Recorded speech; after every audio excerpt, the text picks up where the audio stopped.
Stop guessing, start testing.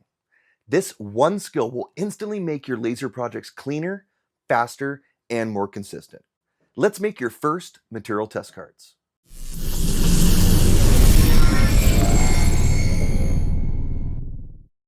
Hey everyone, I'm Brett and welcome back to the Laser Garage. And welcome to Learn to Burn, my beginner laser series where we cover the essential skills every new laser owner should master. This series is going to be jam-packed with beginner level skills, tips, and tricks to help you on your laser engraving journey. From setting up your machine, to mastering LightBurn, to creating projects you can be proud of. Today we're talking about one of the most important CO2 laser skills out there, creating material test cards in LightBurn. These cards help you dial in your settings, avoid wasted materials, and get professional results every single time.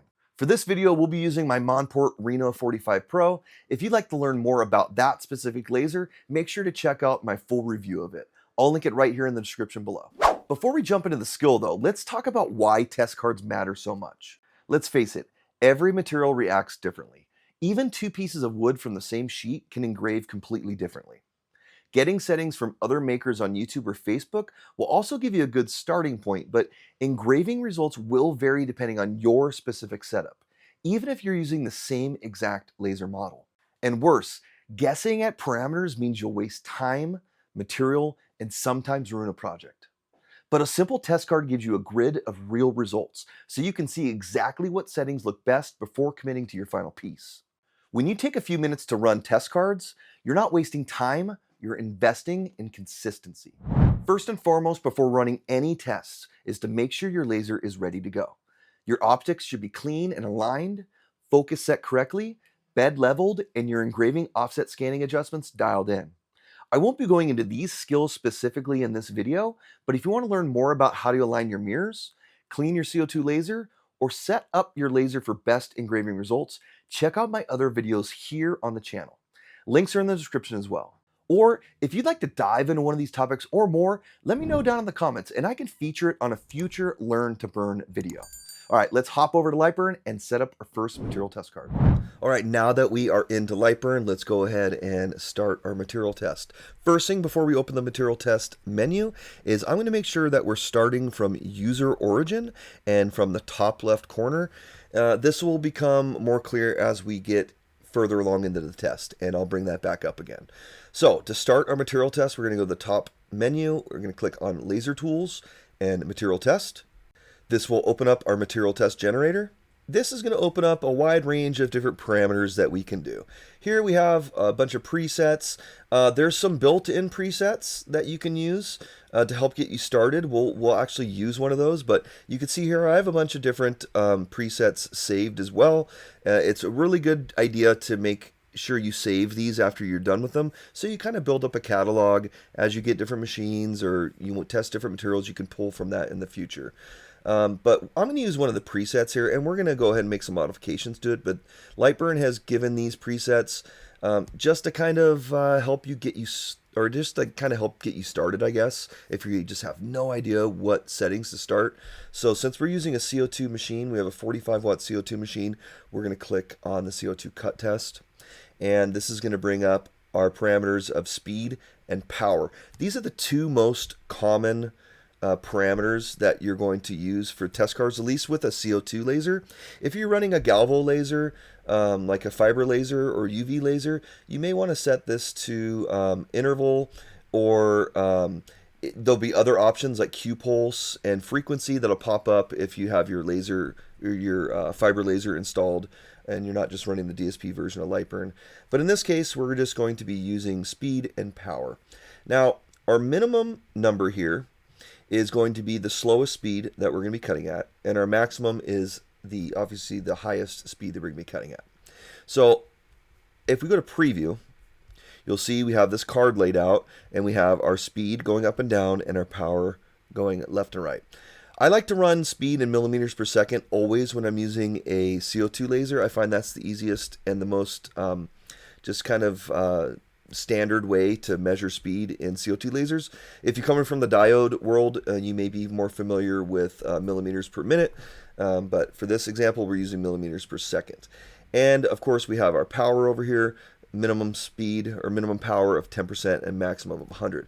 That's kind of a wide range. If we could pull up this card again, we have quite a few squares here where, this probably isn't going to do anything. That we're not going to be cutting anything at 50 millimeters a second or 35 millimeters a second on this laser. So we have a lot of area up here that's just going to kind of be wasted. So I like to narrow this down a little bit. So I'm going to set my minimum speed to 12 millimeters a second and my maximum speed to 20 millimeters a second. And we'll leave the height of each square. This is the height of each actual square in the test at 5 millimeters. You can lower this or raise it however you like, depending on how big you actually want to make the test card. Now for power, again, we have quite a big range. I'm not really going to be cutting anything at 10% power on this laser. So I'm going to raise this minimum to 50% and the maximum to 70%. Usually when you're running a CO2 laser, 70% is about the maximum power, at least with a glass tube CO2 laser like the Reno Pro here. We don't want to be cranking those things up too high and burning out the tube prematurely. So we switch that from 50 to 70%. Now let's go ahead and take a look at this preview. Okay, so we still have quite a few squares here from 12 to 20%, or excuse me, 12 to 20 millimeters a second, 50 to 70% power. So let's refine this a little bit because I don't like having these, 0.9, 0.8, 0.7, all these fractions or decimals of a percentage or speed. I don't really think that's necessary. I want to kind of refine this more. So I'm going to change the count. The count is, going back to the preview, how many squares you're creating per parameter. So let's go ahead and switch this down to 9 and see the difference. So here we could see now we have a nice round number for our speed, 12, 13, 14, 15, etc. So that's exactly what I like. I like having the speed as whole numbers for the most part, but our power is still kind of in fractions, even though at least it's at 0.5% right now. But let's go ahead and refine this further. So we'll go ahead and drop this down to 5. And once we hit preview again, we can see we have nice whole numbers. Usually power, I'm increasing in increments of 5%. 5, 55, 60, 65, 70. Okay, so now we have a much smaller and a much narrower material test card for this machine. Okay, next, very, very important. Since we have our parameters set, we still need to make sure that our material settings are correct here in the bottom. This next box here, this Edit Material Settings box, is very important. When you click on this and open up this menu, think of this as like your universal settings for the material test. Everything that's not controlled by these two parameters, speed and power, is going to be taken place in this menu here. So we want to make sure we don't need to do anything to speed and power because, again, that's being taken care of in our test here. But we want to make sure that our air assist is turned on. We definitely want to make sure we're in line mode because if we're not, check this out. If this is in fill and we go to do our preview, now all these boxes are filled and we're not going to be cutting anything. We're going to be actually engraving. So we want to go back, make sure that we have this set to line mode. And we can adjust our numbers of passes if we like. I typically only like to cut in one pass if I can, but if you wanted to switch that to 2 or 3, whatever you wanted to, you could change it there. And that's going to universally adapt to your entire test card. So with those settings in place, we're going to click OK. And the next box here is our text setting box, or text setting parameters. Now all of these settings are going to change the parameters for the actual text of the material test card. So where it writes, how many passes you're taking, what the speed is, what the power is, that is what this is going to take care of. So we're going to go ahead and change this to 300 millimeters a second, and our max power is going to be 30, and our minimum power is 30, and I already turned off air assist. I like to have air assist off when I'm engraving. Now we want to switch this to fill mode because if that was in line mode like it was originally set, it would just score the text, which would be okay, but I want to fill them. We have bidirectional fill turned on like normal. I'm going to set our line interval to 0.08 millimeters, which is a lines per inch of 317.5. scan angle 0 degrees, and again, 1 pass, fill all shapes at once. So this is going to take care of all of our text. The next thing I want to enable is the border. Okay, same thing with text. You can enable and disable both of these if you don't want to have any text on your material test card. For example, you can see the preview without the text, and you can see the preview without the border. But our border settings are going to either engrave or score or cut out our border. I want to cut out the border, so I'm going to make sure this is in line mode, and I'm going to set my millimeters per second to 12 millimeters a second, max power of 50%, minimum of 50%, and make sure our air assist is on, 1 pass. And what that's going to do is create a cut line around our test so that I'm actually able to pick it off of the laser and, you know, maintain this or keep this for later use. So now that our test card is created, we're going to go ahead and save it. Since we kind of use this pre-cut or this pre-test setting here, we're going to press this file button here, and it's going to let us choose a name. So I'm going to name this as Reno 45 Pro cut test, and I'm going to be using 1/8 inch MDF, and click OK. So over here we have our title section. I forgot to mention this earlier, but this is a really handy place to actually label your card. If I show you the preview without this, you can see this is blank here. But once I put a title in here, Reno 45 1/8 inch MDF core, because that's the type of material that I'm going to be engraving this on or cutting this on, if I hit press preview, so now we have a title up here. Okay, so let's try a engraving test as well. I've already prepared one, so we don't need to go through the whole setup. But if I go to my Reno 45 engrave, and you can see I have a lot of different Reno tests here. But if I go to Reno 45 engrave on 3mm MDF, you can see my parameters here that I've used. I just basically went through that entire process. Notice this here in my universal settings or my edit material settings, I made sure to have this set to fill. And the text settings are the same, as well as the border settings. I can increase this a little bit. That's a little slow.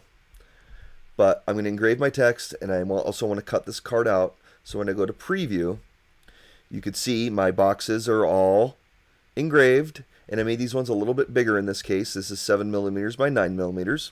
But I also have this labeled.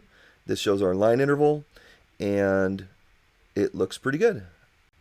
So this is going back to what I was talking about in the beginning with setting this to user origin. You could set this to absolute coordinates and then use the Y center and X center field here to tell the laser or to tell LightBurn where you want this material test card to land on your machine. But I think it's easier to use user origin. So because with that selected, all you have to do on your controller of the machine is, you know, jog your machine or your red dot over the area that you want to start the test, press the origin button on the machine, and now that those coordinates are locked into the system, so you could press frame from that point forward, and it'll show you on the machine where it's going to cut out. And if you're happy with that, all you have to do is press start from LightBurn to send the file over to the laser, and you are engraving or cutting your test. And that is really all there is to it. Now let's go back over to the machine and see how these cut out. Now that we've made our test cards, let's take a moment to talk about how to interpret your results. For engravings, look for the square that's clean, dark, and detailed, not burned or cratered. This is a personal preference thing and depends on the specific look you're going for in any project. And of course, acrylic is a little bit different as well. For acrylic, I'm looking for similar engraving characteristics, but mainly I want to see a nice, white, frosty engraving with minimal scan lines. And with acrylic, I almost always engrave it reversed, meaning I mirror my design so the finished product is viewed from the back side. Now for cutting, I look for the boxes that drop out cleanly with the least char. Don't necessarily pick the fastest setting. Aim for something around 10 to 15% slower than your fastest clean cut. That extra margin gives you consistent results every time. Also, sometimes you need to drill down on your test a little bit, like in this example. I only cut through on a few lines of the slower speeds. That tells me I was trying to cut a little too fast and need to adjust my test grid a little bit better to get better information. So now you understand how to create and read your first material test cards. This is the foundation for getting consistent, professional results with your laser. Every time you get a new batch of material, or even a new machine, take a few minutes to run these tests. It'll save you a lot of time and money down the road. The good thing is Lightburn makes these test cards super easy to create, and this is a skill we'll keep referencing throughout our entire Learn to Burn series as we continue building your beginner laser engraving skills. And speaking of getting started the right way, if you're shopping for a CO2 laser or accessories, check out monportlaser.com and use my promo code BRETT10 to save an additional 10% off all lasers and accessories. This is a limited time offer, and the cool thing is this discount stacks with whatever other promotion Monport is currently running, so you could save some serious cash. And using my link supports this channel so I can keep producing more beginner laser content like this. If this video helped you out, give it a thumbs up, subscribe, and drop a comment about what beginner skill you'd like to learn next. I'm Brett, this is the Laser Garage, and I'll see you on the next one.